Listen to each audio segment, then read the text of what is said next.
মানুহে মানুহক এনেকুৱা ব্যৱহাৰ কৰিব নাপায় যে মানুহক নাখাই মাৰিবৰ কাৰণে ব্যৱস্থা দিয়া হৈ আছে।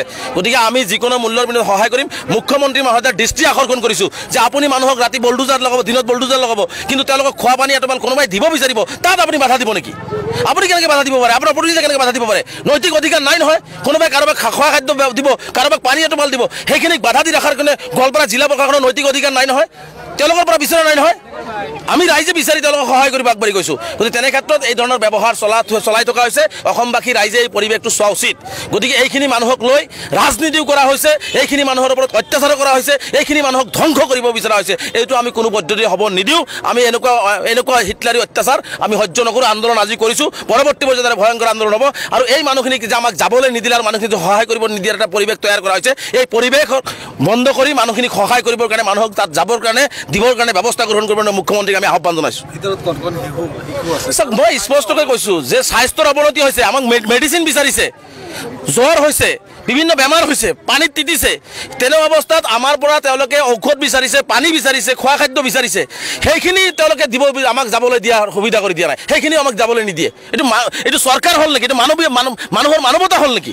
যে য'ত মানুহ মৰি আছে, যি সময়ত আমি সহায় কৰিব লাগে, যি সময়ত এম্বুলেঞ্চ গ'লে আমি সকলো গাড়ী ছাইড কৰি দি সেই এম্বুলেঞ্চৰ বেমাৰীজনক আমি ইমিডিয়েট হস্পিটেল পঠাই দিয়াৰ ব্যৱস্থা কৰি দিওঁ। তেনে ক্ষেত্ৰত ইয়াত মানুহ হাহাকাৰ কৰি আছে, বেমাৰত নাখাই হাহাকাৰ কৰিছে, আৰু সেই মানুহখিনিক বেলেগে সহায় কৰিব, সেইখিনি সহায় কৰিবৰ কাৰণে পুলিচে ইয়াত বাধা দি ৰাখিছে। গতিকে এনেকুৱা ধৰণৰ অত্যাচাৰ কোনো মানুহে কতো নকৰে। কেৱল মাত্ৰ, মই স্পষ্টকৈ কৈছোঁ, কেৱল মাত্ৰ গোৱালপাৰা আৰক্ষী, গোৱালপাৰা আয়ুক্ত, অসমৰ মুখ্যমন্ত্ৰী, অসম চৰকাৰে এই মানুহখিনিক ধৰ্মীয় সংখ্যালঘু হোৱাৰ কাৰণে এনেকুৱা ধৰণৰ ব্যৱহাৰ কৰি আছে। গতিকে এনেকুৱা ধৰণৰ ব্যৱহাৰ নকৰি মানুহৰ দৰে ব্যৱহাৰ কৰিবৰ কাৰণে চৰকাৰ আৰু জিলা প্ৰশাসনক আমি আহ্বান জনাইছোঁ। অন্যথা কিন্তু গোৱালপাৰা জিলাত ভয়াৱহ আন্দোলনৰ কাৰ্যসূচী গ্ৰহণ কৰা হ'ব। চলালে যি অমানৱীয় চলালে একো ভাষাত প্ৰকাশ কৰিব নোৱাৰি মানুহখিনিক যি অৱস্থা কৰি পেলাইছে চৰকাৰে, আচলতে কোনো মানুহে মানুহক এনেকুৱা ধৰণৰ ব্যৱহাৰ নকৰে, যিটো হিমন্ত বিশ্ব শৰ্মাৰ চৰকাৰে আচলতে সংখ্যালঘুসকলক আছে এই বিশেষকৈ হাছলা বিল অঞ্চলৰ মানুহখিনিক কৰি আছে। আৰু দুখৰ বিষয় হ'ল যে আমি এই মানুহখিনিক আজি দুদিনৰ পৰা আমাৰ চেষ্টা কৰি আছোঁ। যোৱাকালিও আমাক এই মানুহখিনিক কৈছে আমাৰ খাবলৈ নাই, পানী নাই, আমাৰ বৰষুণত ল'ৰা ছোৱালী তিতি আছে, তিৰপাল নাই, আৰু যিহেতু আমি ৰাস্তাৰ কাষে কাষে থিয় হৈ আছোঁ, এতিয়া আমাৰ যাবলৈ কোনো ঠাই নাই। গতিকে সেই মানুহখিনিক যোৱাকালিও আমি সহায় কৰিবৰ কাৰণে চেষ্টা কৰিছোঁ, কিন্তু আমি ভিতৰত যোৱা সোমাবৰ চেষ্টা কৰা নাই। আজি আমি তিৰপাল খোৱা খাদ্য লৈ আহিছোঁ, আমাক সোমাবলৈ দিয়া নাই। এটা অপূৰণীয় এটা পৰিৱেশ সৃষ্টি কৰি ৰখাইছে। ইয়াত ব্ৰিগেড দি দিয়া হৈছে, এজন হিটলাৰী শাসন। মানুহ তাত মৰি আছে, পানী নাই, তেওঁলোকে নিজেও এটোপাল পানী দিয়া নাই। এই প্ৰচুৰ ৰ'দ হয়, এই বৰষুণ দি আছে। তেনে অৱস্থাত মানুহ মৰি যোৱা অৱস্থাত আছে, তেওঁলোকক পানী এটোপাল যোগান ধৰিবৰ কাৰণে তেওঁলোকক মানুহক যাব নিদিয়ে। তেওঁলোকেতো নিজে নিদিবই। এই মানুহখিনি কি নাখাই মাৰিব নেকি? পানী বিনাকাৰে তেওঁলোকে মাৰিব নেকি? এইখন চৰকাৰ কি মানুহক হত্যাকাৰী চৰকাৰ নেকি? যে বাৰে বাৰে এইখন চৰকাৰে এনেকুৱা ধৰণৰ মানুহ ভিতৰত সোমাই যে মানুহক অলপ সহায় কৰিব, মানুহখিনি নিজৰ ঘৰ বাৰী শেষ হৈ গৈছে, ল'ৰা ছোৱালী খাবলৈ পোৱা নাই, সেইখিনিক সহায় কৰিবৰ কাৰণে কোনোবাই আগবাঢ়ি আহিছে, সেইখিনি সহায় তেওঁলোকে দিব বিচৰা নাই। তাৰমানে কি ভিতৰত পণবন্দী কৰি মানুহখিনিক মৃত্যুৰ মুখলৈ ঠেলি দিয়া হৈছে।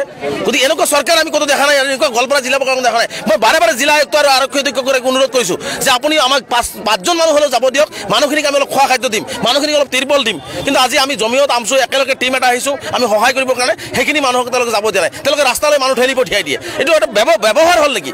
গতিকে এনেকুৱা ধৰণৰ হিটলাৰী আৰু এনেকুৱা ধৰণৰ অমানৱীয় কথাবিলাক অসমবাসী ৰাইজে জনা উচিত, আৰু এনেকুৱা ধৰণৰ কোনো পদ্ধতি মানি ল'ব নোৱাৰি। এটা অমানৱিক পৰিৱেশ ইয়াত সৃষ্টি কৰা হৈছে। মানুহক যেন মৃত্যুৰ মুখলৈ মানে জেলখানা বনাই তেওঁলোকে ঠেলি দিয়া হৈছে, মৃত্যু হৈ যাওক মানুহখিনিক, তাত কাৰ ক'বলগীয়া নাই। কিন্তু আমি বদ্ধপৰিকৰ, এই মানুহখিনিক যেনেকৈ হওক আমি সহায় কৰিম। চৰকাৰে যি অন্যায় কৰিছে, এই অন্যায়ৰ প্ৰতিবাদ কৰিম, সংস্থাপন লাগিব, আৰু এই মানুহখিনিক খোৱা খাদ্যৰ পৰা আৰম্ভ কৰি যিখিনি সহায় লাগে আমি সম্পূৰ্ণ কৰিবৰ কাৰণে আজ আছোঁ। তেওঁলোকে যিমান ব্ৰিগেড নিদিয়ক, যিমান বাধা নিদিয়ক কিয়, আমি সেইখিনি সহায় তেওঁলোকক কৰিম। কিন্তু আজি গৰিহণা দিছোঁ মই গোৱালপাৰা জিলা আয়ুক্তগৰাকীক আৰু আৰক্ষী অধীক্ষকগৰাকীক যে আমি সামান্য কিছু খাদ্য সামগ্ৰী, মানুহে মানুহক খাদ্য সামগ্ৰী দিবৰ কাৰণে মানৱীয় দৃষ্টিভংগীৰে বহুতে আহে, আৰু তেনেকুৱা ক্ষেত্ৰত সেই খাদ্য সামগ্ৰী সোমাবলৈ তেওঁলোকে দিয়া নাই। তেনেহ'লে তেওঁলোকে কিমান ভয়ংকৰ পৰিৱেশৰ মাজত এই মানুহখিনিক ৰাখিছে, ভয়ংকৰ অত্যাচাৰৰ মাজত এই মানুহখিনিক ৰাখিছে। গতিকে গোৱালপাৰা জিলা আৰক্ষী, গোৱালপাৰা জিলা আয়ুক্তই যি ধৰণে এইটো পৰিৱেশ সৃষ্টি কৰিছে, এইটো মই ভাবোঁ যে সভ্য সমাজৰ কাৰণে কেতিয়াও ভাল লক্ষণ নহয়। আচলতে মানুহে মানুহক এনেকুৱা ব্যৱহাৰ কৰিব নাপায় যে মানুহক নাখাই মাৰিবৰ কাৰণে ব্যৱস্থা দিয়া হৈ আছে। গতিকে আমি যিকোনো মূল্যৰ বিনিময়ত সহায় কৰিম। মুখ্যমন্ত্ৰী মহোদয়ৰ দৃষ্টি আকৰ্ষণ কৰিছোঁ যে আপুনি মানুহক ৰাতি বল্ডুহে মানুহক এনেকুৱা ব্যৱহাৰ কৰিব নাপায় যে মানুহক নাখাই মাৰিবৰ কাৰণে ব্যৱস্থা দিয়া হৈ আছে। গতিকে আমি যিকোনো মূল্যৰ বিনিময়ত সহায় কৰিম। মুখ্যমন্ত্ৰী মহোদয়ৰ দৃষ্টি আকৰ্ষণ কৰিছোঁ যে আপুনি মানুহক ৰাতি বল্ডুজাৰ লগাব, দিনত বল্ডুজাৰ লগাব, কিন্তু তেওঁলোকক খোৱা পানী এটোপাল কোনোবাই দিব বিচাৰিব, তাত আপুনি বাধা দিব নেকি? আপুনি কেনেকৈ বাধা দিব পাৰে? আপোনাৰ প্ৰতিনিধিয়ে কেনেকৈ বাধা দিব পাৰে? নৈতিক অধিকাৰ নাই নহয়। কোনোবাই কাৰোবাক খোৱা খাদ্য দিব, কাৰোবাক পানী এটোপাল দিব, সেইখিনিক বাধা দি ৰখাৰ কাৰণে গোৱালপাৰা জিলা প্ৰশাসনৰ নৈতিক অধিকাৰ নাই নহয়, তেওঁলোকৰ পৰা বিচৰা নাই নহয়। আমি ৰাইজে বিচাৰি তেওঁলোকক সহায় কৰিব আগবাঢ়ি গৈছোঁ গতিকে তেনে ক্ষেত্ৰত এই ধৰণৰ ব্যৱহাৰ চলাই থকা হৈছে অসমবাসী ৰাইজে এই পৰিৱেশটো চোৱা উচিত গতিকে এইখিনি মানুহক লৈ ৰাজনীতিও কৰা হৈছে এইখিনি মানুহৰ ওপৰত অত্যাচাৰ কৰা হৈছে এইখিনি মানুহক ধ্বংস কৰিব বিচৰা হৈছে এইটো আমি কোনো পদ্ধতি হ'ব নিদিওঁ আমি এনেকুৱা হিটলাৰী অত্যাচাৰ আমি সহ্য নকৰোঁ আন্দোলন আজি কৰিছোঁ পৰৱৰ্তী পৰ্যায়ত ভয়ংকৰ আন্দোলন হ'ব আৰু এই মানুহখিনিক যে আমাক যাবলৈ নিদিলে আৰু মানুহখিনি সহায় কৰিব নিদিয়াৰ এটা পৰিৱেশ তৈয়াৰ কৰা হৈছে এই পৰিৱেশ বন্ধ কৰি মানুহখিনিক সহায় কৰিবৰ কাৰণে মানুহক তাত যাবৰ কাৰণে দিবৰ কাৰণে ব্যৱস্থা গ্ৰহণ কৰিবলৈ মুখ্যমন্ত্ৰীক আমি আহ্বান জনাইছোঁ মই স্পষ্টকৈ কৈছোঁ যে স্বাস্থ্যৰ অৱনতি হৈছে আমাক মেডিচিন বিচাৰিছে জ্বৰ হৈছে বিভিন্ন বেমাৰ হৈছে পানীত তিতিছে তেনে অৱস্থাত আমাৰ পৰা তেওঁলোকে ঔষধ বিচাৰিছে পানী বিচাৰিছে খোৱা খাদ্য বিচাৰিছে সেইখিনি তেওঁলোকে দিব আমাক যাবলৈ দিয়া সুবিধা কৰি দিয়া নাই সেইখিনি আমাক যাবলৈ নিদিয়ে এইটো চৰকাৰ হ'ল নেকি এইটো মানুহৰ মানৱতা হ'ল নেকি যে য'ত মানুহ মৰি আছে যি সময়ত আমি সহায় কৰিব লাগে যি সময়ত এম্বুলেঞ্চ গ'লে আমি সকলো গাড়ী ছাইড কৰি দিয়ে সেই এম্বুলেঞ্চৰ বেমাৰীজনক আমি ইমিডিয়েট হস্পিটেল পঠাই দিয়াৰ ব্যৱস্থা কৰি দিওঁ তেনে ক্ষেত্ৰত ইয়াত মানুহ হাহাকাৰ কৰি আছে বেমাৰত নাখাই হাহাকাৰ কৰিছে আৰু সেই মানুহখিনিক বেলেগে সহায় কৰিব সেইখিনি সহায় কৰিবৰ কাৰণে পুলিচে ইয়াত বাধা দি ৰাখিছে গতিকে এনেকুৱা ধৰণৰ অত্যাচাৰ কোনো মানুহে কতো নকৰে কেৱল মাত্ৰ মই স্পষ্টকৈ কৈছোঁ কেৱল মাত্ৰ গোৱালপাৰা আৰক্ষী গোৱালপাৰা আয়ুক্ত অসমৰ মুখ্যমন্ত্ৰী অসম চৰকাৰে এই মানুহখিনিক ধৰ্মীয় সংখ্যালঘু হোৱাৰ কাৰণে এনেকুৱা ধৰণৰ ব্যৱহাৰ কৰি আছে গতিকে এনেকুৱা ধৰণৰ ব্যৱহাৰ নকৰি মানুহৰ দৰে ব্যৱহাৰ কৰিবৰ কাৰণে চৰকাৰ আৰু জিলা প্ৰশাসনক আমি আহ্বান জনাইছোঁ অন্যথা কিন্তু গোৱালপাৰা জিলাত ভয়াৱহ আন্দোলনৰ কাৰ্যসূচী গ্ৰহণ কৰা হ'ব